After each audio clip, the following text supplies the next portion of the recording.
It is the 1st of February, but we haven't seen each other in 2023, so Happy New Year to you all. The year the Darwin200 Global Voyage will start. So of course we will continue with monthly Q&A sessions. We will, as always, start with a quick introduction of the Darwin200 team and the crew of the Oosterschelde. And today we will focus a bit more on one of the most exciting parts of the project. It is called the world's most exciting classrooms, and we have a special guest to tell something about that. Joe, he's present as well. We will tell you about what you can expect on board, how the life on board will be from the moment you embark the ship until the moment you will say goodbye, at least for that particular voyage. And of course, we will have time to answer any questions you will have. Some of you send questions in via the mail, so we will get to them. But perhaps you have anything to ask, and we're here to answer. So, well, I'm Matthias. I work at the shipping company together with Elvira and Gerben. And well, that's actually all you need to know at this stage. If you give us a call or send us an email, probably Elvira or myself will be in touch. Stuart. Hello, good evening, everyone. It's a pleasure to meet you. My name's Stuart McPherson. I'm the project leader of Darwin200. It's a great pleasure to give you an overview this evening. It's incredible how fast August is coming along. It seems like a long way to the start of the journey, but it's racing towards us. So it's really great to continue these live question and answer sessions. As you may know, all of the previous ones are on both the Dutch Tourship website and the Darwin200 website. If you go to darwin200.com/info, the recordings are all there. So if you missed previous ones, they're all there. We have had a slight change to the proceedings this evening. Sarah Darren we were going to do a video with Sarah on Tuesday and then have it ready for today, but very unfortunately she had to postpone due to some family issues. But we're aiming to do that for next month's session. So unfortunately we have had that little change in schedule, but we should have that ready for next month. So I really look forward to presenting my overview of the world's most exciting classroom events shortly. So thank you.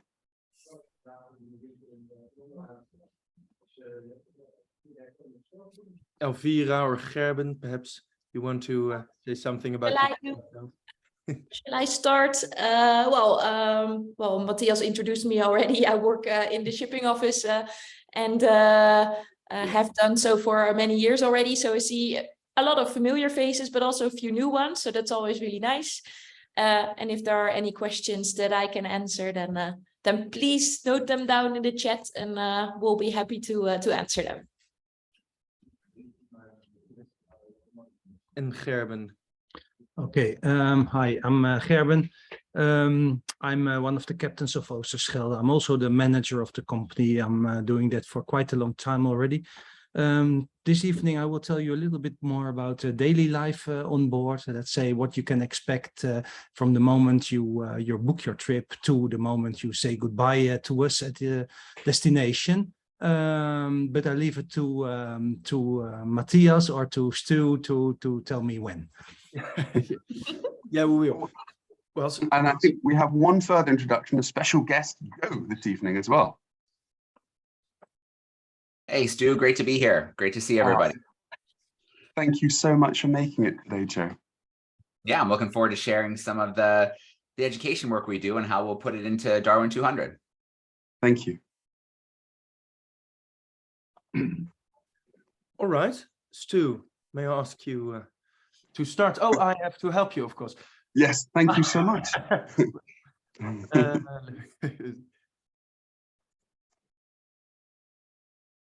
All right.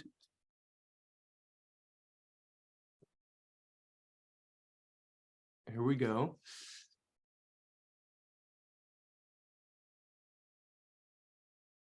Beautiful. Okay, so in very quick order, I'm just going to give a very quick overview of the Darwin200 project in about 3 minutes. Those that have already attended these question and answer sessions alone will have heard this. We've done this the start of every session, but we do this to give context to everyone that's coming for the first time, so they understand a little bit about the project its aims. So the project is called Darwin200. Next slide, please. Oh. So the project has three main goals. The first, at the heart of the project, is to train and empower the world's very best young conservationists. These are exceptional young people that have gone out and changed the world. We're currently selecting right now, one from each of 200 countries and states around the world. These special young conservationists are called Darwin leaders. We'll talk more about them in a second. The second element is called the world's most exciting classroom. It's an enormous platform of online interactive projects and experiments and activities. And I'll actually be talking about that later in a separate presentation this evening. So we'll drill down into that in a lot more detail. So I'll skip that for now. And third of all, a series of research projects that we're going to be undertaking in real time as the ship goes around the world. So next slide, please. So we're going to cover the world's most exciting classroom in detail. Oh, I'm so sorry, Matthias. I think you might have the wrong presentation. I'm sorry. I'm so sorry. No. Okay. Is it the wrong presentation? Yeah, I think this is. It's okay. Don't worry. Yeah, so we need the 3 to 5 minute one. That's okay. Don't worry. It's okay. Let me see. I'll find the right one. That's okay. Not. Are you sure you sent it over to me? Yep, I just emailed it. This one.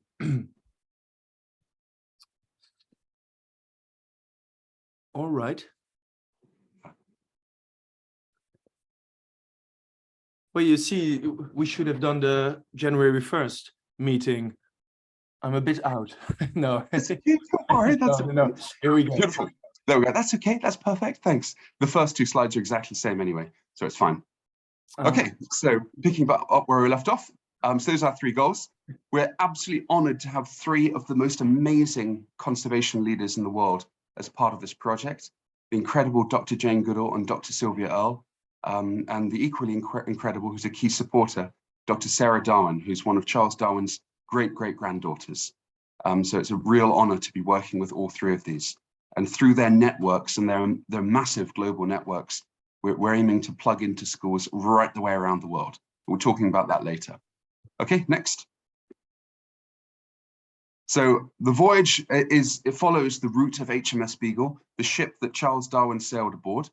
What we've actually done is simplify the voyage of the Beagle, but it absolutely is truthful and faithful to it. We go to every single major port that Charles Darwin went and visited. But for logistical reasons, we've added in a few ports that Charles Darwin did not go to. So for example, Easter Island or Mangareva, for example. This is just for logistical reasons, breaking up some of the legs so they're not too long and to make them as convenient for people taking part. There is one significant difference. Darwin did actually sail across the Indian Ocean, although he only stopped very, very briefly in Cocos Keeling and Mauritius. We're actually going back underneath Cape Horn to reach Cape Town. Again, this is just simply for the logistics and the weather systems. It just made a lot more sense doing this. But with the exception of those very small differences, our global voyage is very faithful to Charles Darwin's journey on the Beagle. But whereas Darwin took 5 years, or I should really say the Beagle took 5 years to undertake this, we're undertaking it in 2, starting this August. Next slide, please. As I'm sure you're aware, this is the greatest natural history adventure of all time, taking in an amazing rainbow of locations and sailing conditions from the subantarctic right the way through to the tropics. So if you're looking for an adventure and something to really sink your teeth into, this is definitely it. With just also obviously an incredible range of habitats and ecosystems which form part of the Darwin200 project. So very, very quickly, in very brief fashion, and you can watch the previous question and answer sessions specifically on the Darwin leaders, but in a nutshell, these young people, they're 18 to 25-year-olds, although the upper limit is deliberately a bit vague. We may select them slightly older as well, but they're legal adults. These come from each of 200 countries and states around the world. Next slide. We're selecting them on very, very specific criteria. It doesn't matter if they've been to Oxford or Harvard. It doesn't even matter whether they can read or write. What matters is their sheer ability to change the world. So we're looking for young people that have gone out there, pulled up their bootstraps, and done amazing things. One such example is a 17-year-old that raised £50,000 in the UK and bought a peat bog that was basically degraded with non-native vegetation. And he single-handedly organized controlled burns to restore the native ecosystem and removed all the non-native vegetation and rebuilt that native ecosystem, seeding in native plants like Erica, heathers, or Drosera sundews and other plants like that. Just unbelievable. That's the quality that we're looking for with these young people. Next slide. We're basically bringing them into the ports that Darwin made landfall. So these Darwin leaders are not sailing between the legs, they're between the ports on the voyage legs. They're in the ports themselves, on the land. And we're basically partnering them with NGOs. I'm partway visiting every single port. I'm actually calling you this evening from Santiago. I just got here after a 15-hour flight a few hours ago. And I'm meeting port NGOs and building partnerships in all of these ports to partner the Darwin leaders together to undertake a whole package of very focused activities designed to train them and give them the skills they need to go back to their home countries. And by exchanging skills and getting real experience, we hope that we'll create the next generation's conservation leaders and decision makers.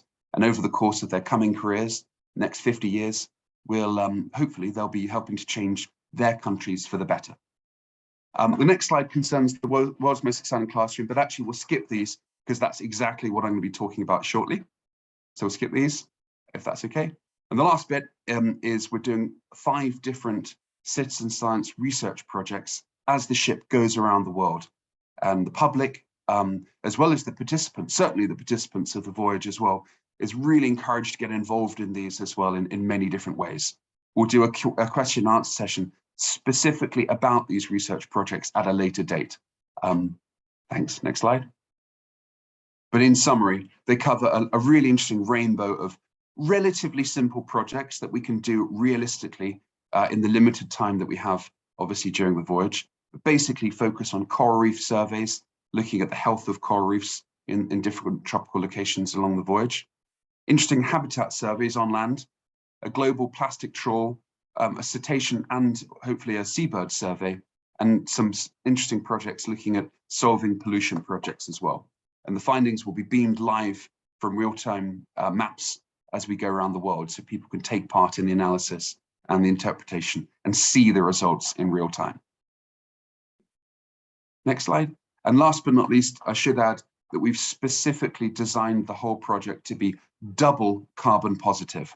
So you may be aware Charles Darwin was unbelievably awed and fell in love with the Atlantic rainforests of Brazil, which we'll be visiting close to. Sadly, I believe it's 98% of the Atlantic rainforests were severely degraded or completely destroyed. So we're going to help plant back trees in those Atlantic rainforests to contribute in a small way to rebuilding those forests that Darwin was so awed and inspired by. And the intention is that the project will be double carbon positive. So it actually has a positive footprint as well. Alrighty. Very quickly concluding slides. So in preparation for the global voyage, we've undertaken 2 test voyages, a concept voyage in 2020, sailing around the UK. This was in the heart of COVID, which is why it was in the UK, just because we couldn't cross international borders at that time.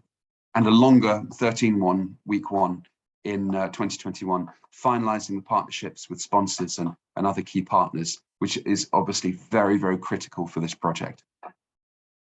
Alrighty. Oh, this is a couple of photos of the, you can skip through these quickly. These are some of the last ones. So please sign up, go to dutchtoolship.com. Please sign up and be part of this voyage. We really look forward to welcoming you aboard. So back to you, Matthias.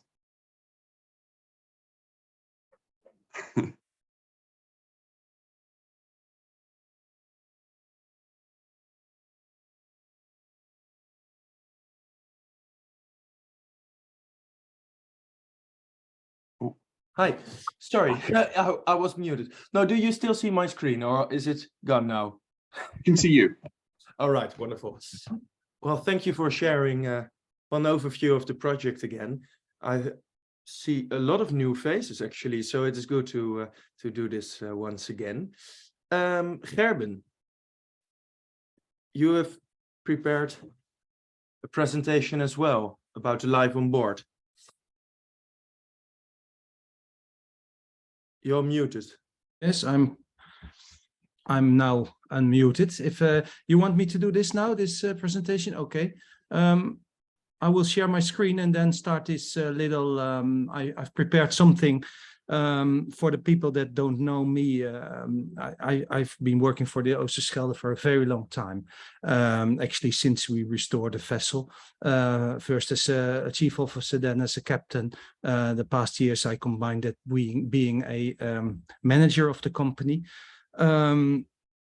Of course, things change. What I will do is just give you a rough overview of how a voyage could be for you, but depending on where you board a ship and how long you be on board, and depending on you yourself as well. Of course, every voyage is unique. It may be different from that. Having said that, I don't know. I first share my screen, I think. Yes, you should be unable to do so. You said now it's not possible. You should be able to do so, sorry. Yeah, I'll try again. The host has disabled me to share my screen. I'm so sorry. Literally no idea how I could do this. But Go down to share, then click multiple participants can share, I believe. Okay, well, yes. There you go. Wonderful. Thank you, Stu. Pleasure. Right, you should be able now to share your screen, Gerben. Okay. Well, my you see my screen now and you hear me? Okay, Yes, good. That's all what we want. This is the Oosterschelde. Hey, why is this picture moving? Well, anyway, I will tell you something, what you will experience when coming on board. That starts, of course, with being inspired by Stu, perhaps by me, but basically by Stu, I'm afraid, of booking a trip on board. The first thing you will do is send an email or call us at the office, and you'll get Matthias, me, or Elvira on the phone or on the other side, and we will ask you to do a booking form to fill that out and let us know which leg you are actually willing to participate. Next to that, after that, you will get, of course, the confirmation. We will inform you what you want. We make sure that we book you for the right trip, and then we'll add you to our community page. This community page is actually quite useful, but it's also quite new to us. It is, call it a mini Facebook, just for the participants of the Darwin200 Global Voyage. So on these community pages on our website, you log in with your name or your email address and the password you generate, and then you will be able to meet your fellow passengers here. If you look at it on the top side, you see activities, sailing groups, members, follow the ship, things like that. On the right side, you see some useful documents. I want to point that out to you. There's always the useful documents that we have prepared for you. For example, the top one, general information, is a booklet, is a brochure with all the things you need to know about sailing on a tall ship like Oosterschelde, about what you can expect on board, about the watch system, about what kind of electricity we have on board. Whatever question you may be, most of them actually are answered in that brochure. The second, general conditions, that's not so interesting, but if you want to know them, you can read them there. And then, of course, you see it here, the Darwin200 destination overview. It's also a brochure or a series of papers that we made. Of every voyage, we make a description of every destination, we also make a description. And we hope that this description will be a live document. If you are going out to, Rio de Janeiro, and you find your way, you find a nice hotel, or if you find a very bad hotel, these things can be shared on the community pages, but also to us. And if it's something nice, we can add it to this brochure, and then you help your fellow passengers with the information you already had. Okay, but of course it's about sailing, and after that you will eventually get a message, okay, it's time for your trip now. About 2 weeks in advance, you will receive a message from us with the latest information. You have already got all the information you need, the name of the ship, the leg you're going, the place where you're going to, but the latest information may contain something like the exact position of the ship in that port.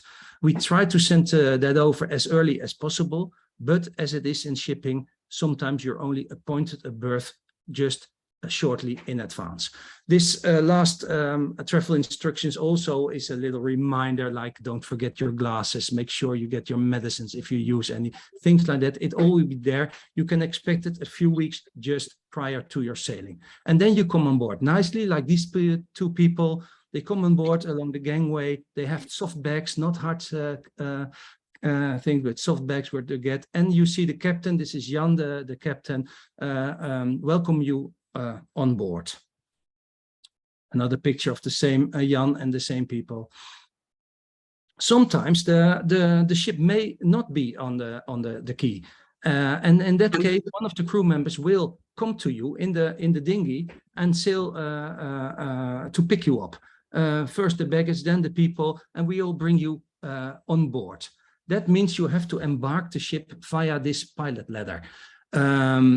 This is actually quite irregular, that you will, if we visit an island, if we are at anchor somewhere, that you have to leave the ship or come back on board via this pilot ladder and the dinghy that we have there.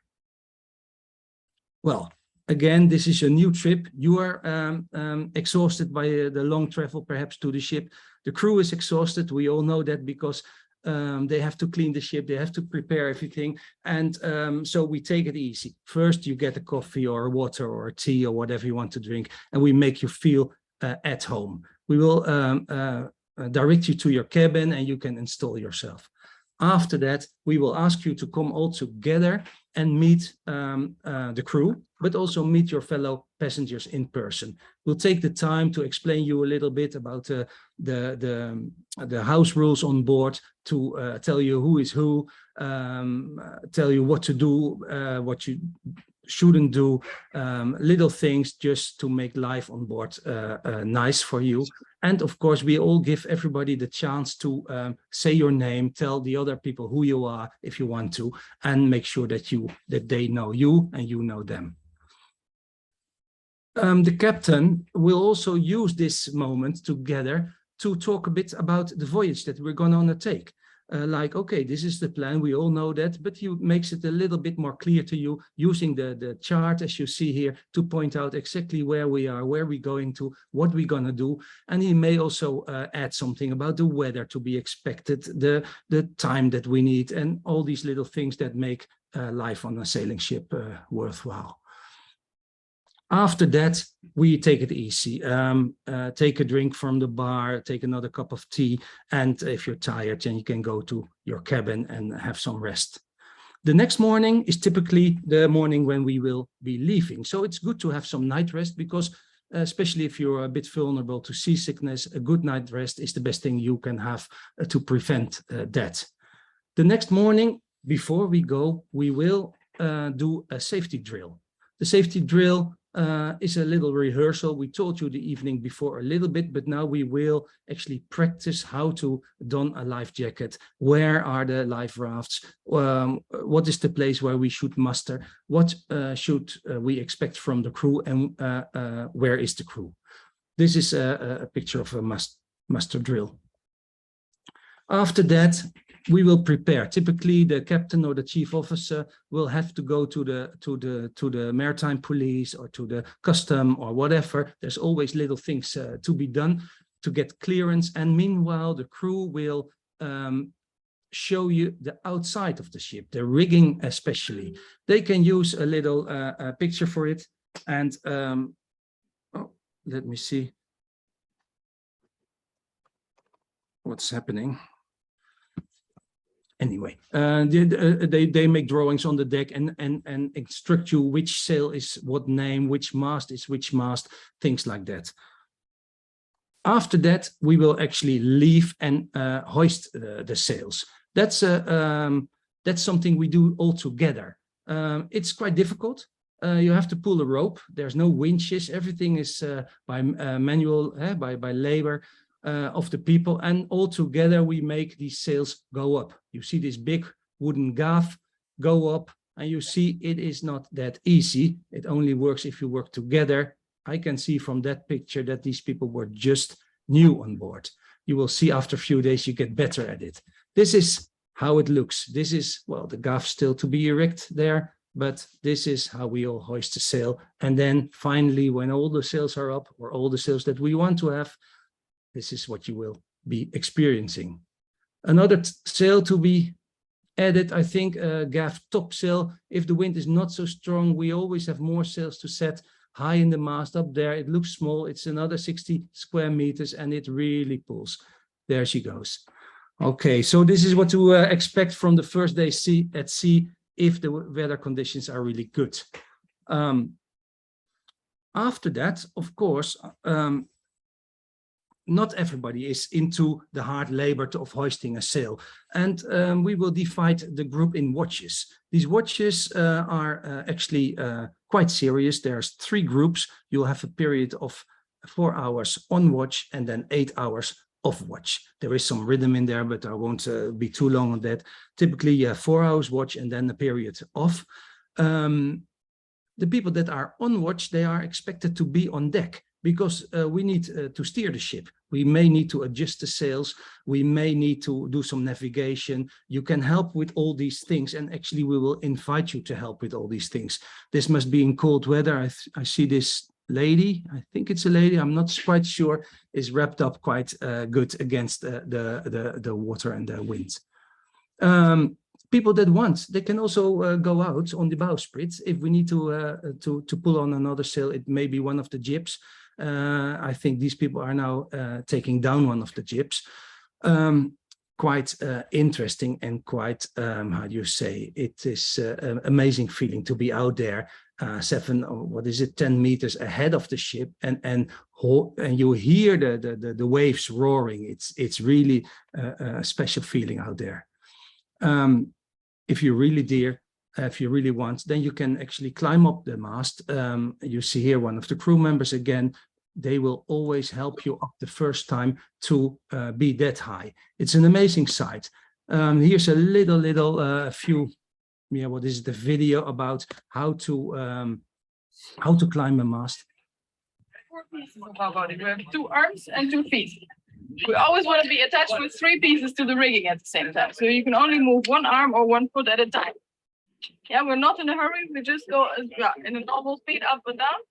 No rush, no race. The first step is the biggest one.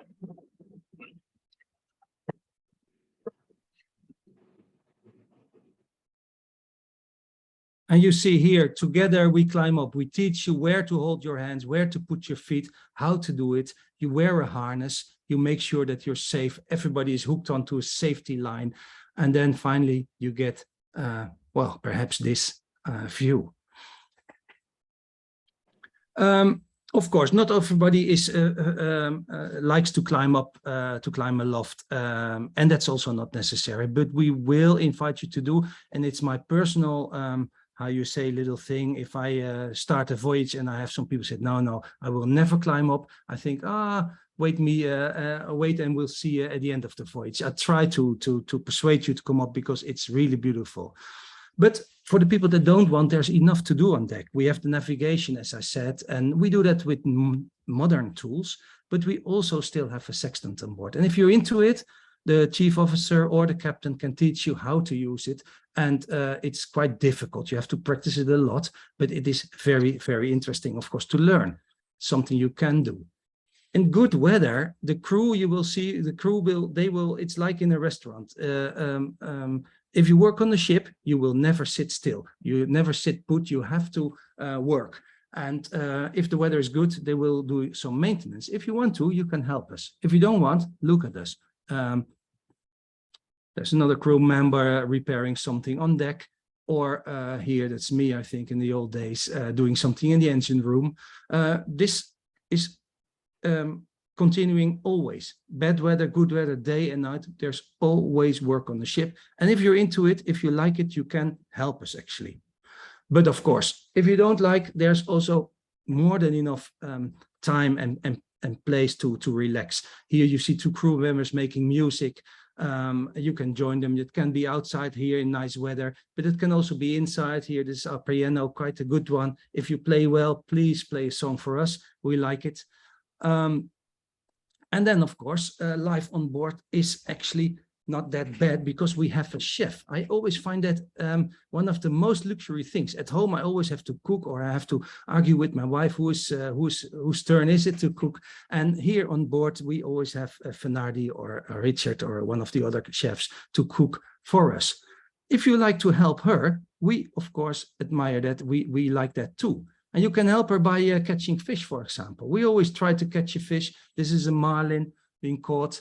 And this is a tuna that I caught, and it's quite nice to help our meals this way. But of course, you can also do it a bit more simple by peeling potatoes, or after the dinner or the lunch or the breakfast, help us to clean the dishes. The whole thing of being together on a tall ship is that you only get there when you work together. You only get there when you do everything together, and that's the idea. At the end, I mean, these fish or these potatoes, if we have the chance, we sit down together on the big tables and eat together and have a good time. That is, of course, easier said than done because the weather circumstances aren't always that favorable. You see here when we have some beautiful weather, but the ship is rolling. Here you see the soup. Where's the soup? It's not that easy. You see, it's not always that easy to sit down on the table, and sometimes it's not easy to get the spoon in your mouth. Where is this? Okay, after the dinner, after your watch, you can relax. That means you don't have to sit in your cabin. You don't have to sit in the saloon. You can just hang out on deck, enjoy the weather, enjoy the sun, enjoy good conversations on the aft deck. The helmsman on the helm. Actually, the conversations on the ship at sea, they are quite interesting. People feel in a different mode. People are in a different setting, and they feel like a team very soon. You start with 30 strangers on board, and you end up with 30 friends. Well, that's about the relaxation. Of course, there's always enough to see. People often ask me, don't you get bored at sea? It's always the same, but it isn't. Of course, the sea itself is beautiful, but sometimes if you're lucky, you meet a group of dolphins. It's not rare. Almost every trip we see them. This is more rare, of course. This is somewhere in Antarctica, but some areas we will be able to see whales, and you get better at it actually. If you're longer at sea, you see more and more every day. You see even this kind of, first I saw it, I said, what is this? This looks like and it's just a seal that is jumping like a dolphin. And birds, of course, seabirds, they're so beautiful. And Kaapse duif, I don't know it in English, Kaapse duif, the soul of a drunken sailor around Cape Horn, this one. There's so many life at sea, if you have an eye for it. What's happening? There's life at sea. We are stuck together. I said we are leaving with 30 people, but sometimes we have strange visitors. The Dutchies under us, they will recognize this holy man that comes at a certain time of year and gives us presents. And sometimes we even have gods that visit us. That's not on a certain time of year, but on a certain place on Earth. The one in the green t-shirt, that's me a long time ago. So this is the things that we will actually do on board. This is what you can expect on board if you're there at the right time. But generally, we don't have any guests, and we are sitting together on this boat, enjoying this trip, and also enjoying the slow way of traveling. You have nowadays everybody is used to travel with a plane. Stu just told me he'd been 15 hours and leaving London, I suppose, and then being spit out in somewhere in Chile. And traveling with a ship is slow traveling. If you travel through the climate zones, you feel it warm up every day a little bit. First, you don't notice. And after 5 days, you mention, hey, it's really 5 degrees warmer here. I can leave my head off, or I have to put it on. It is really a peaceful way of living. And strange enough, I read newspapers every day here, and I'm worrying about many things in the world, Ukraine, children abused or whatever. It's every day, there's a lot of things going on. If you're on a ship, sometimes even for months as a crew member, you step up, you have your knowledge of the world, you step on the ship, and then there's quite a lack of knowledge there. Nobody tells you anything. You don't have newspapers to read, and you come on land 3 months later and you read a newspaper or you look at television, nothing changed. Actually, the world has been the same. So it's a nice way of having some kind of helicopter view on the world as well. Although I must say that nowadays, and it's also a question of many people nowadays, the means of communications are a little bit better. We do have satellite phones on board. So in case of emergencies, there is a possibility to phone home or to be phoned. We also have, via the same kind of satellite system, the possibility to send small text messages from the ship to your friends or your family or the beloved ones at home to let them know that you'll be all right, or that you feel lonely, or maybe that you had the most dramatic encounter with a whale you've ever thought of. So that's a possibility that wasn't there a long time ago, but now it's there. And then finally, at the end of the trip, you will see this or something similar, land. This is what we've been doing all this time. This is why we work together. This is why we pulled so many ropes and things. And the strange thing is, I always say, the best thing of being a sailor is leaving the port and arriving. And it's such an amazing feeling to see this.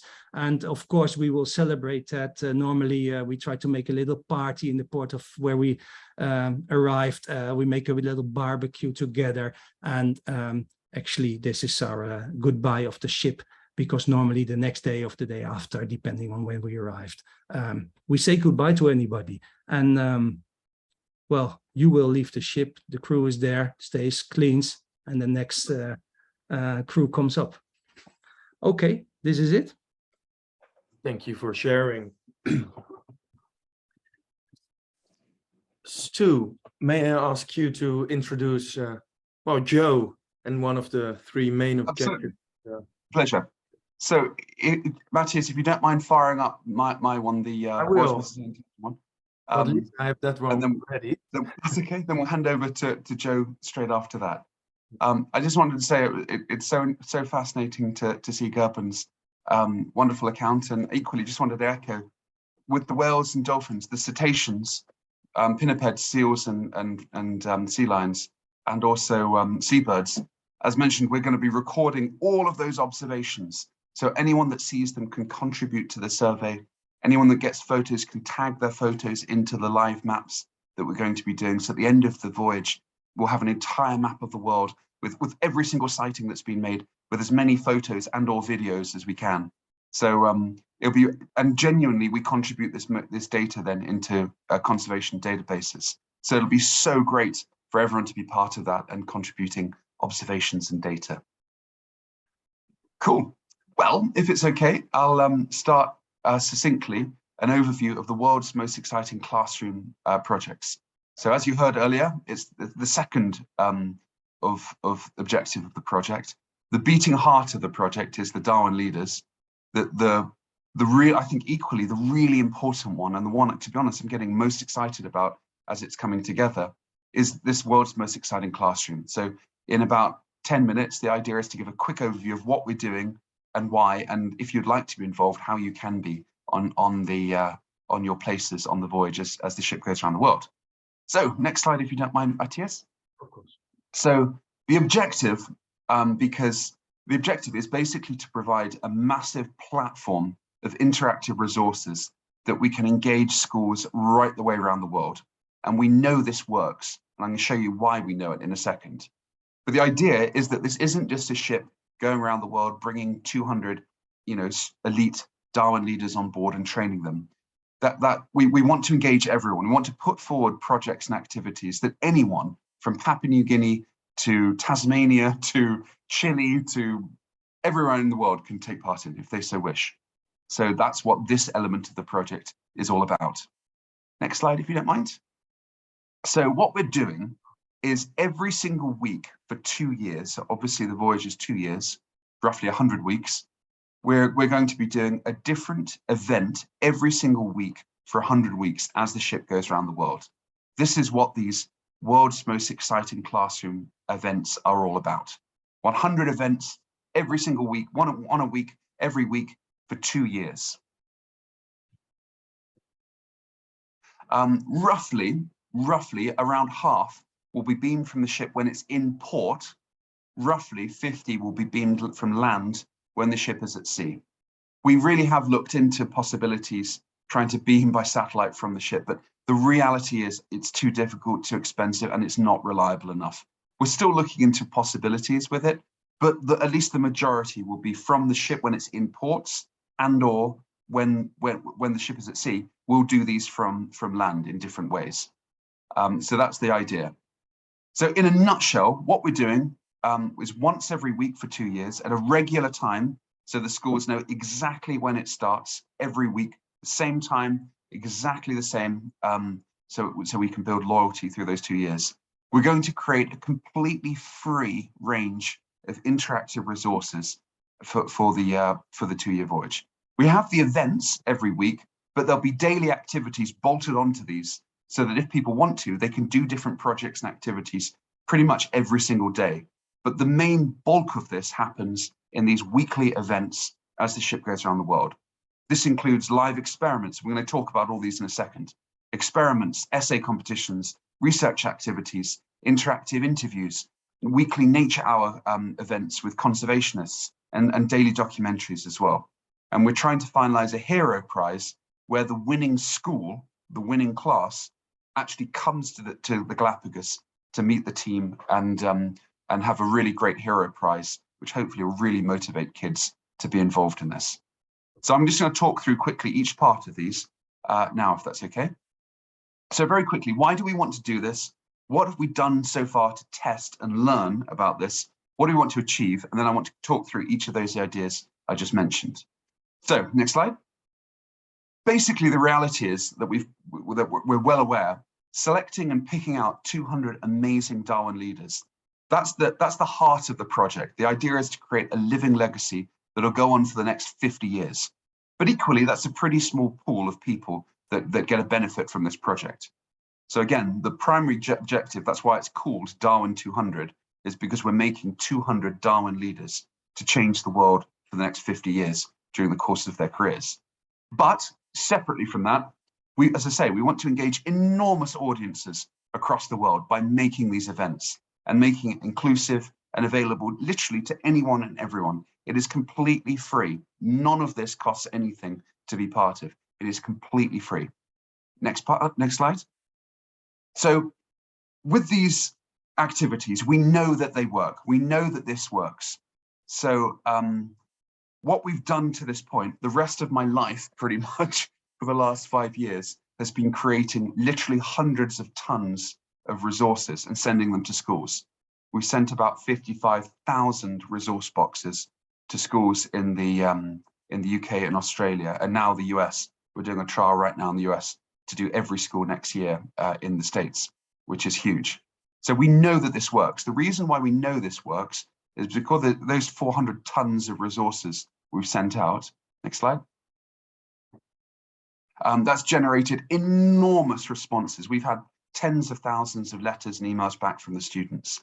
And I should also say, incidentally, this is very, very significant because we're going to be doing these huge numbers of resource boxes in parallel to the Global Voyage and putting out resources and experiments and activities in these boxes. They're paid for from a different project called the Hansen Box Project, but it absolutely complements the Global Voyage because we can put in Darwin-related books, activities and experiments in these boxes that support the world's most exciting classroom activities. But as I say, next slide, we know this works because we've had literally, and I really mean this, tens of thousands of engagements and feedback activities from schools. More than a third of all of the elementary schools in the UK, 13,000 of them have requested these boxes to date. We've sent one to every single school in the UK, elementary school in the UK already, and we've had more than 30% request future ones, which is incredible. So we know that this works. We know the schools like this. We know the schools engage with this, and we know this is of value to students. Next slide. So what we've tried to do is build up a few steps to get to this world's most exciting classroom platform. So we've got 3 steps. The first is the test voyages. The second are these nature hour events that we're launching right now. And the third is the big ones, the world's most exciting events. Just really quickly to show you what we have done to get to this point. During the UK voyages, the test voyages, what we did was a series of live lectures involving Sarah Darwin, Jane Goodall, and Sylvia Earle. They all very kindly beamed in specifically for different ones from different places around the UK. Next slide. One of the best engagements we had with schools is with our wonderful partner Exploring by the Seat of Your Pants. You're going to hear from Joe shortly after my talk in a few minutes. All of these events, by the way, are done in partnership with Exploring by the Seat of Your Pants, which is a real honor. But I'll leave Joe to explain that partnership and give an overview of Exploring by the Seat of Your Pants. Basically, what we did in these test ones was engage with schools, beam directly live to them, and allow students to ask questions in real time. So we beamed, for example, from a gannet colony, in fact, the world's largest gannet colony on Bass Rock with over 100,000 pairs of them. And the kids could ask questions like, how does a gannet raise its chicks? And in real time, we can actually take the camera and show them a pair of gannets, with their chick. So it's really cool and it really engages the students' imaginations. And best of all, with live conservationists right there, they can ask questions in real time and get really exciting answers directly from those conservationists. So that's what we're trying to do as part of it. And to be truthful, the ones that we did in the UK voyages were relatively simple. All they really were live events from locations with conservationists, with students trying to asking questions. As I say, that was the first step and it worked really well, but we're building a lot more onto this, which is what I'm going to explain now. But I just want to quickly emphasize, over this 2-year voyage, you can just imagine the rainbow of subjects that we can cover in these live events, from Galapagos tortoises to whale sharks to frigate birds to you name it. The amazing thing about this voyage, this global voyage that we're doing together, is that it's a slice out of pretty much every major ecosystem on Earth, from basically subantarctic / subpolar ecosystems, right the way up to the hot tropics and everything in between. So it's an awesome representative sample of different conservation stories on Earth. Okay, so as I mentioned earlier, we're going to all of the 32, the 32 voyage legs takes us all to the major ports which Charles Darwin visited. And what I'm literally doing right now here in Santiago and in 2 days in Punta Arenas and the Falklands and the rest of the ports is building those partnerships with NGOs. And what's coming together is some really exciting projects that we can highlight with those NGOs. So to really emphasize the point, this isn't just going to be our voice or Darwin200's voice. The idea is to get voices from each of these locations on the global voyage, beaming into schools right the way around the globe. and exposing children to conservation subjects from as diverse as protecting seals and seeing them recover, to coral reefs and reef fish over in the tropics of the Galapagos, and everything in between. So I think we're going to have an amazing rainbow of stories coming out of this. As I said, the next step that we're doing to ramp up to these world's most exciting classroom events is that right now we're doing 10 nature hour events. We've done 2 already, and some of you might have joined them. We posted them in the community pages. We did one on the Falklands and one in South Georgia. Our next one in a couple of weeks is on Madagascar, focusing on the ii, and then we're doing Ascension and St. Helena in early March. These are a little bit more complicated. In partnership with Joe, who's going to speak in a second, we're doing quizzes, we're doing prizes, we're doing a lot more than what we did on the UK Voyage. And it's incredibly useful to learn and work out what works, what doesn't work, what the kids like, what the schools like, what they don't like, and so forth. So it's kind of part of that learning curve. If you want to watch these, incidentally, they're all on the community pages and on the Darwin200 YouTube channel if you want to see them. Okay, next one. Yeah, so what we did in what we are doing in those current nature hour events, the 10 that we're launching now, is basically start with a presentation about the location, a lecture by the local conservationists, then a live interaction with those the students, and they have some amazing questions.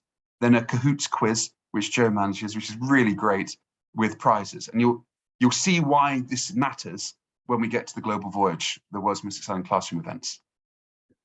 Okay. So, for example, the last one that we did in South Georgia, we had some amazing conservationists talk about the world's biggest rodent eradication project.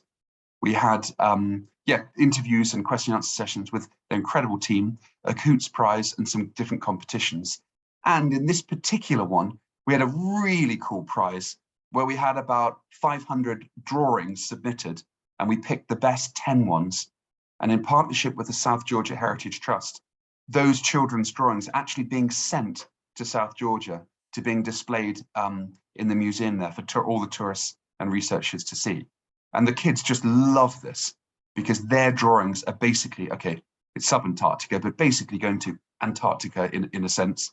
And obviously for a child, that's such an exciting thing to think that their drawing is being sent all the way down to the sub-Antarctic.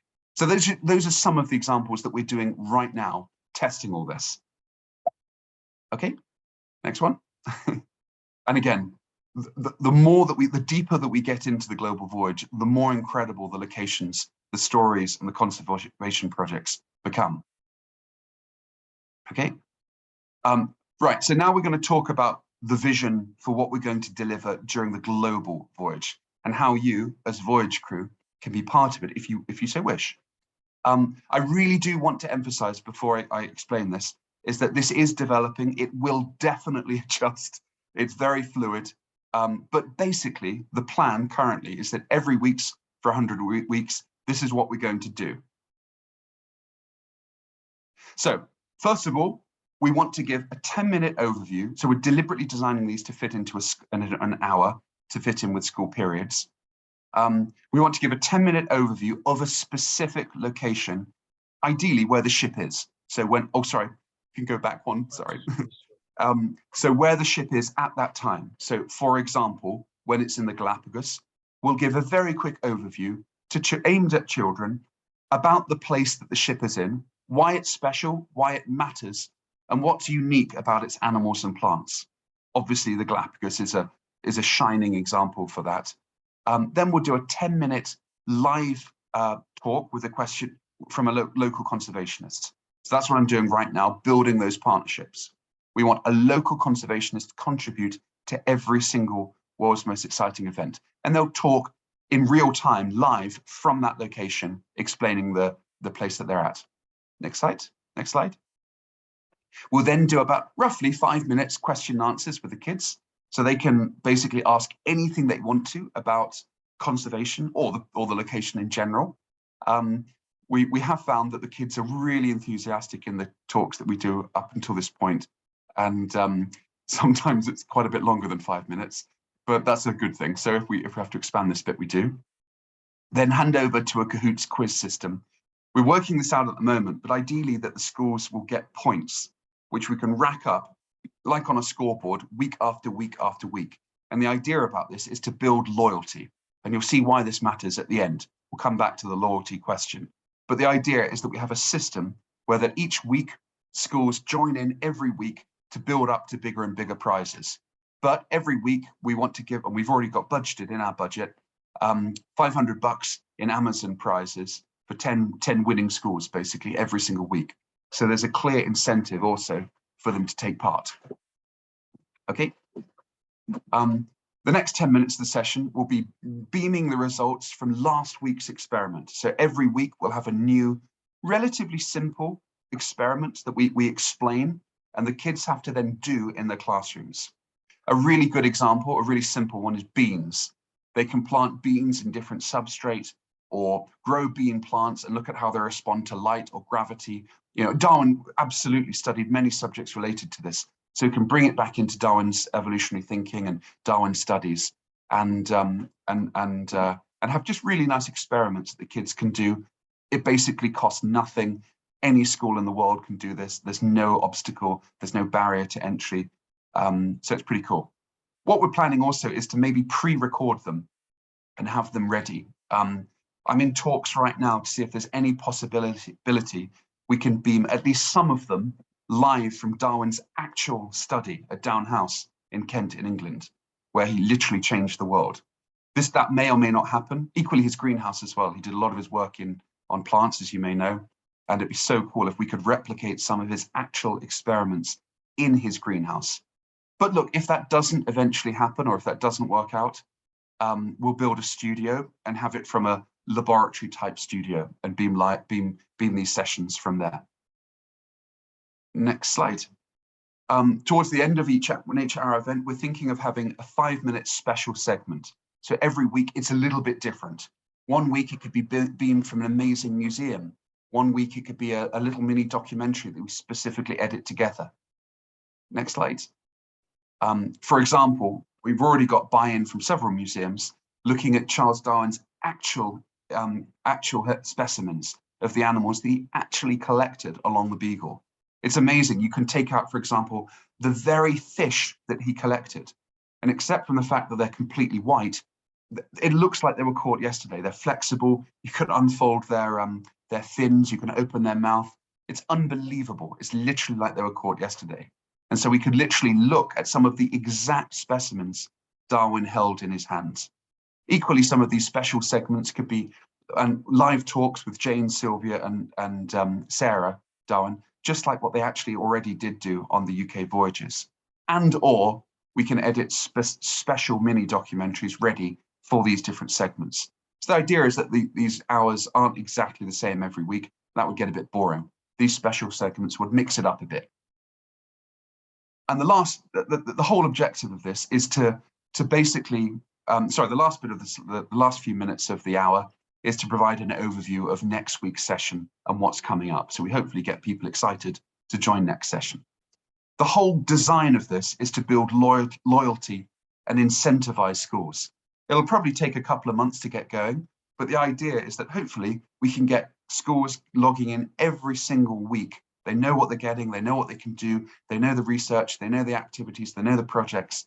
And hopefully by the end of the voyage, we're getting thousands of schools logging in every single week, hopefully engaging hundreds of thousands of kids every single week, hopefully engaging tens of millions during the course of this voyage. That's the goal.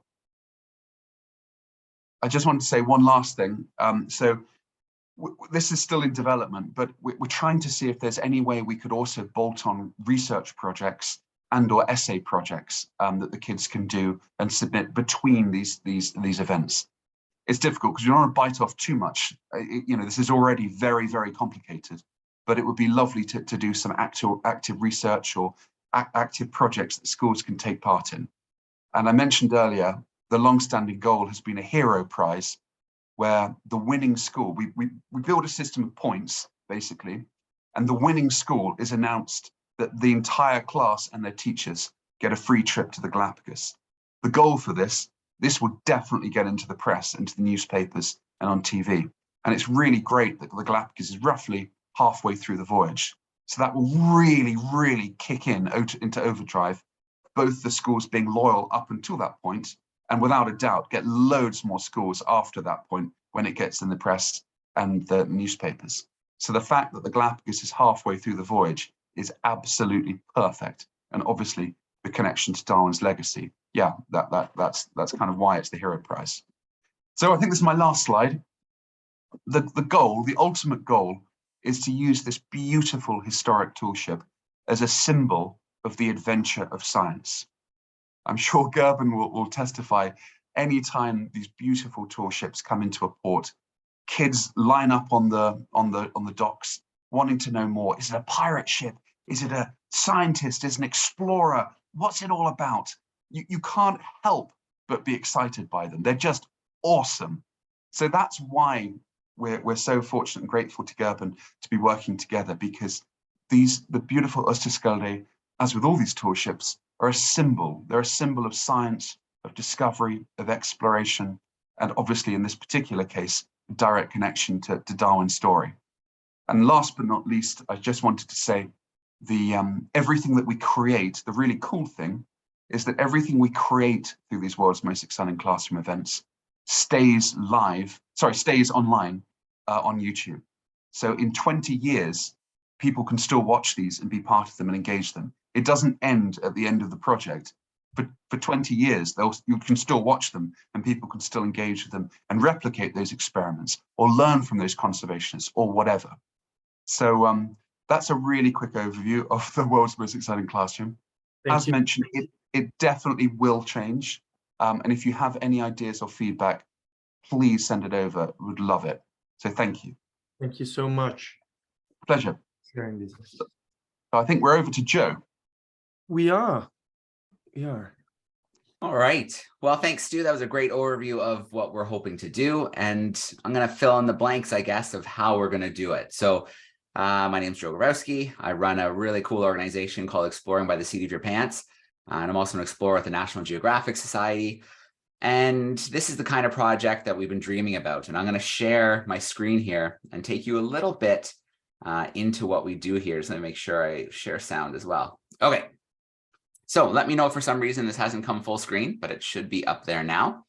And we will get right into it. So what is Exploring by the Seat of Your Pants? Well, our goal is to bring those on the front lines of science, exploration, adventure, and conservation live into classrooms across North America and around the world. So we do that through guest speakers. We do that through virtual field trips. And we've been doing this since 2015. So we've hosted well over 4,000 live events. Over 1 million students have joined us live. And we've worked with scientists and explorers in over 100 countries around the world. So you get a little peek here. This map needs to be updated a little bit, but you can see we've almost blanketed the world with everywhere that we've worked with, gone into the field, scientists and explorers and conservationists that we have connected with. And then best of all, we've never charged a classroom for what we do. I used to teach math and science before I launched this organization, and I wanted a level playing field where any classroom anywhere can take part in these events as much as they want. So I want to show you a little clip here, a little sizzle reel to give you an idea of what Exploring by the Seat of Your Pants is like. Exploring by the Seat of Your Pants brings those on the front lines of science, exploration, adventure, and conservation live into classrooms across North America through virtual speakers and field trips.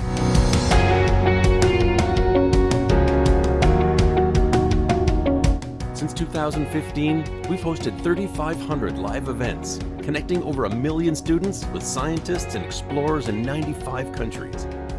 I like to think of biodiversity of a given ecosystem, a forest, a wetland, a prairie, and so on, as a sort of tapestry of life. Our events are live, interactive, and free for classrooms everywhere.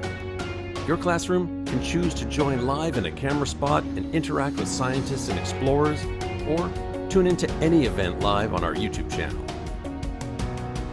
See if I can get this release on camera for you guys. So again, an adult female Sharpie, she just ate. You can see her full crop there where my finger is pointing.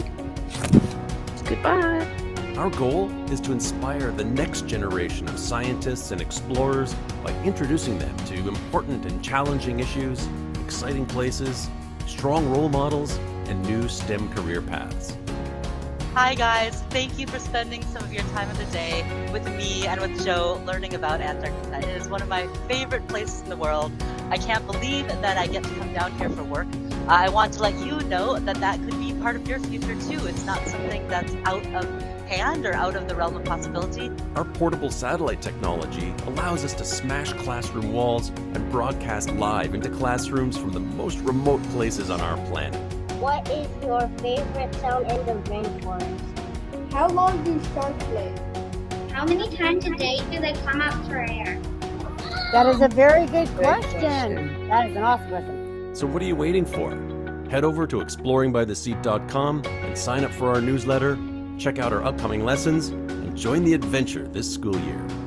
Thank you. We'll see you again tomorrow. Loud as we can from all the classes out there.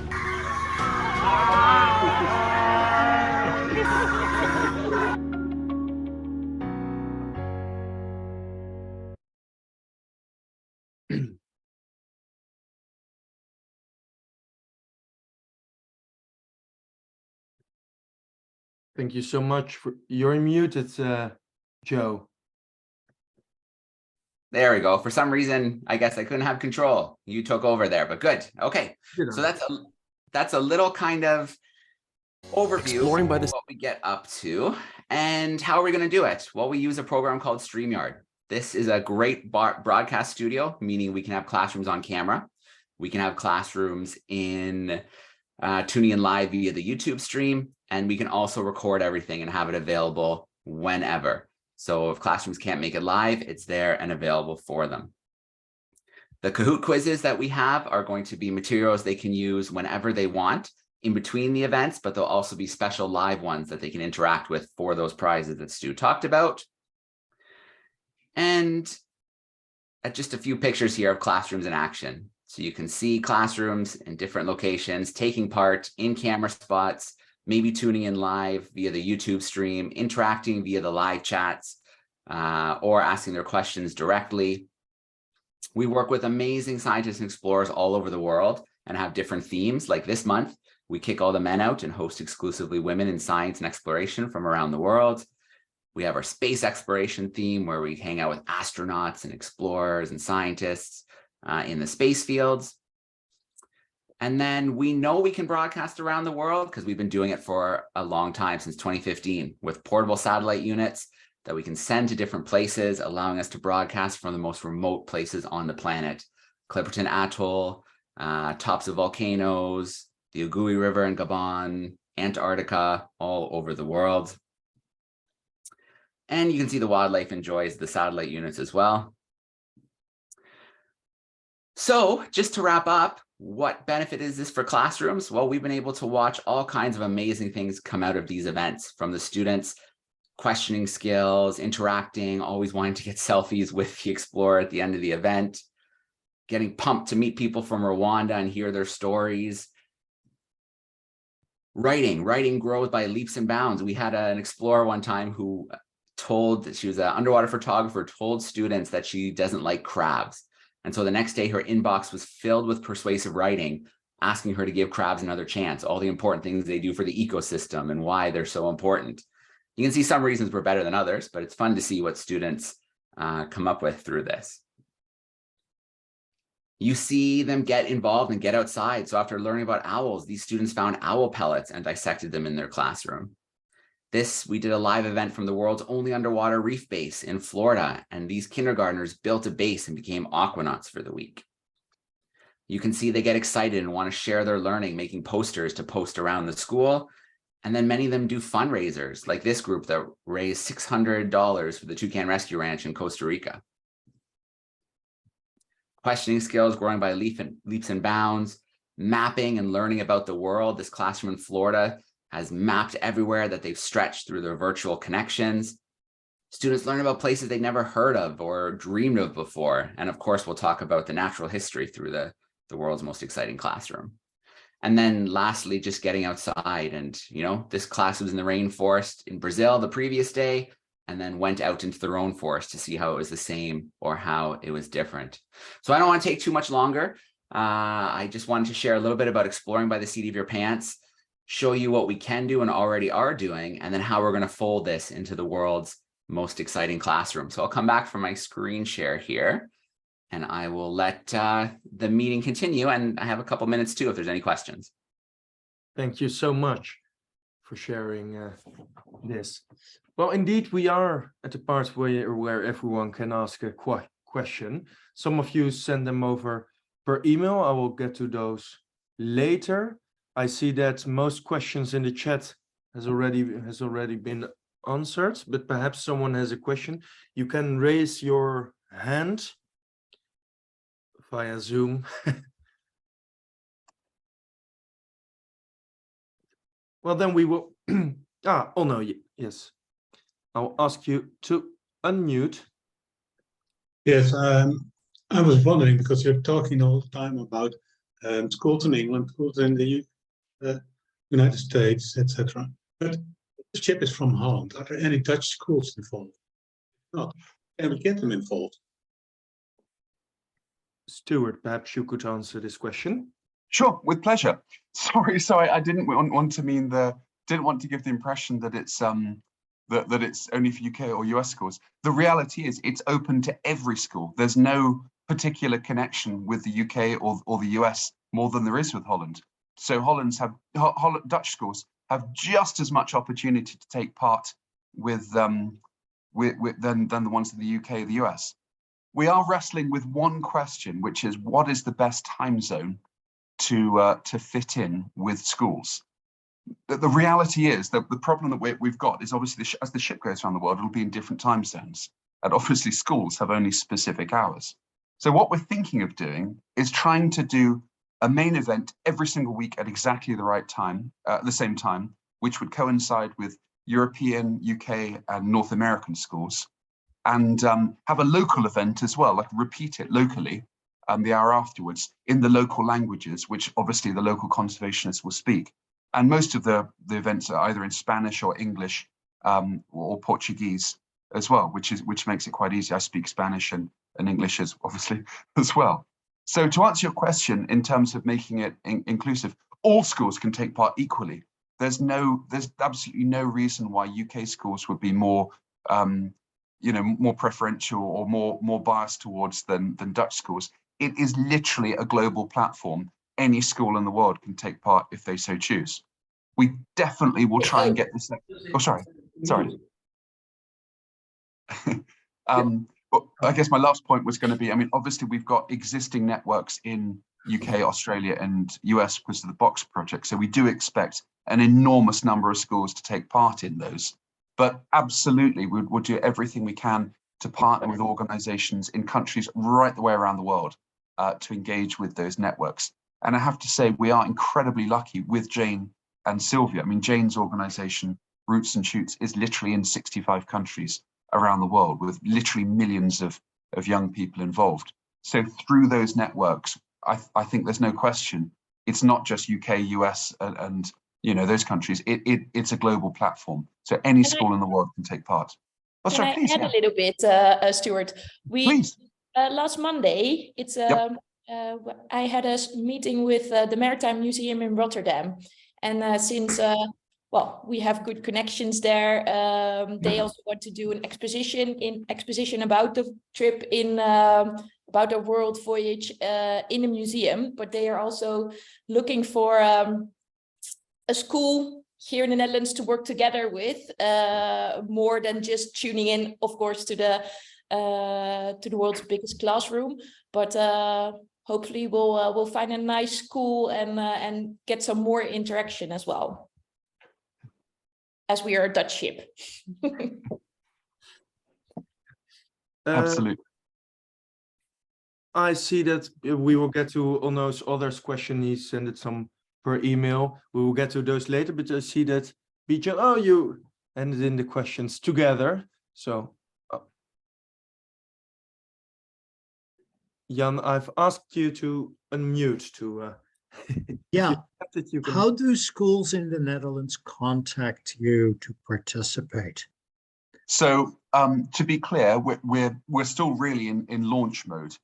We're redesigning our site to launch it properly in April. schools don't have to sign up. They don't have to contact us to take part. We'll be running this every single week. They can, of course, contact us, and we're on the new site. We've got a platform with the different submission systems for different research projects and activities and results, but they don't have to contact to take part. If they want to, they can email us at info@darwin200.com, which is of course on the site, and there's several contact forms. But to be crystal clear, this is a public platform. There's no exclusivity, there's no password, there's no login. It's literally out to the world every week as we go. So there's no registration needed, there's no barrier to entry. Just any school that wants to can just take part totally free. So, but you're not advertising, so how do schools know about it? Well, we haven't started yet. So okay. We start in August. Yeah, we start at the start of the voyage. Fair enough. Yeah, cool. Thank you. Adam, did you have a question as well? No questions? All right. Yeah. Anyone else? I cannot see everyone's, how do you say it, screen. No. Well, per email we received a question, will we get to know who else is on the leg? We've booked on before we arrive at the start of the leg, and contact details so we can share travel and hotel arrangements. Well, perhaps Gerben can answer that question as it is related to, well, what he explained about the community pages. Well, exactly. We all can, almost all can answer that, but it's true. The easiest way, of course, we have to be careful with sharing each other's email addresses or names or whatever. We don't do that as a company. We don't. So if you send us an email, or if you send us your booking details, that's all safe, and we won't keep that information, and we won't share it to anybody. But you are free to do it yourself, and that's why that's one of the reasons why we actually made these community pages. All the people that participate in the Darwin200 voyages are invited to join these community pages, and you can share, you can reach out to your fellow passengers, to the fellow people that are in that community pages by either putting something in the group, asking questions in a group, but you can also reach out directly to one single person and have a private conversation or chat with that person. And then, of course, you are free to share your personal name or address or telephone numbers with anyone you like. Thank you. And another question, which is quite related to another one we received, is the arrival of the ship at the start of each leg is obviously controlled by the weather. How soon before we can join, we will need to be on the place of arrival? I'm thinking for arranging flights and accommodation before joining and leaving at the end. So basically, at least how I interpreted this question is, how certain are the times the ship will arrive and leave, given the dates of the voyage? I can answer that too, Matthias. It is very certain. We made this itinerary, and we promised you to you be boarding the ship on that date in that port, and you will be disembarking the ship on that date in that port, and you can more or less count on that. Of course, anything can happen. The port may be not safe, the ship may have problems, whatever, but the voyage legs are made in such a way that we will be able to reach it in time. And that is not weather allowing, it is including all kind of weather, unless, of course, something unforeseen happens. So you can already book your tickets based on the itinerary that we gave you. But we always, well, we did emphasize it also in the other meetings. It would be, how do you say, it would be silly to, let's say, sail from Rio de Janeiro to Buenos Aires without seeing Brazil and without seeing Argentina.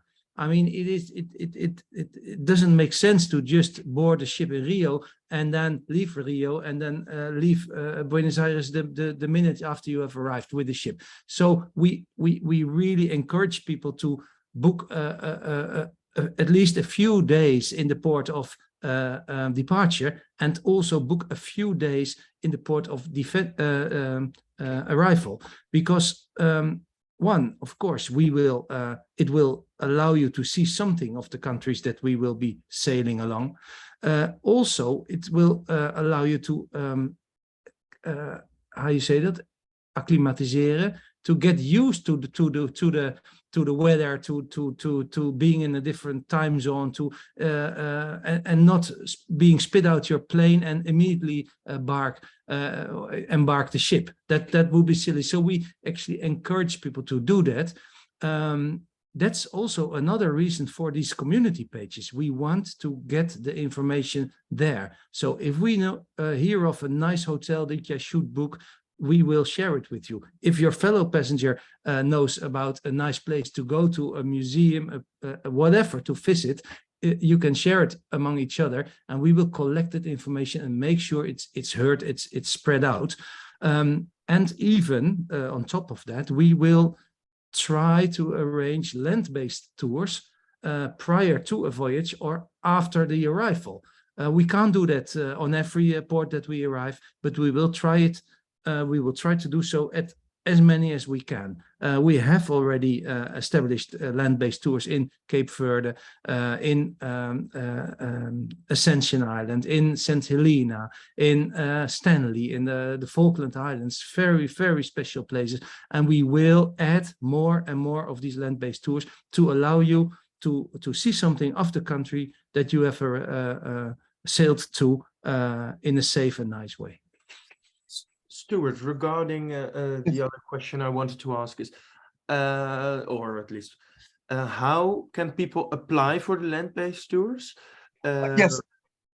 So we're launching these by March the 1st. So people will be able to book on them on March the 1st. These have taken a little bit longer than expected. The logistics of these places aren't exactly simple, but they'll be ready by next month's Q&A session, and people can absolutely book them so they know that they're on them and they can then organize their flights around. So to be crystal clear, we'll launch them ready to book by March the 1st. Thank you. And we also received some messages regarding the Darwin mentoring program, being mentored during the Darwin200 Global Voyage. Could you explain a bit how the selection process looks like, and how people can, or when people can apply for a position as mentor? People can already apply now via the website. If it's okay, could I prepare a presentation on this for next week's session? It really is a 20-minute conversation or 15 minutes conversation. Could I prepare a separate presentation on this for next month? Would that be okay? Everyone is saying yes. Okay. No, of course. Okay. Okay. Absolutely fine. All right. Okay. Well, given the time, does anyone have another question, or is anything unclear for now? Otherwise, I would say, oh, I see a hand. Hi, yes, sorry, Matthias. I saw a question from Marisa in the chat. If the port in Fiji, where we will start or end the voyage, it's not known yet, but I wanted to add, with your confirmation email, you also got a document with all the places we're going to and a little bit of background information. That is a document that will be growing. So we're now, of course, in talks with all the ports, arranging a nice place for the ship to be at. So as soon as we know that, we will add it, and we'll probably also mention that in the community to update you. Hey guys, there's some new information about this or that place. Have a look. So we'll keep you informed along the way. But some places we already know because we've been there before, or we have already contacts there. But for instance, Fiji, we haven't yet. So it's work in progress, but we'll keep you updated as soon as we have info. That's what I wanted to add. Thanks. Thank you. All right. Well, then I would like to thank you for attending this month's Q&A. Well, on March the 1st, we have quite a big program for the Q&A. Of course, we will share the topics in advance. And well, looking forward to meeting you all next month. If you have any questions, don't bother reaching out to us. We're here to help. Bye.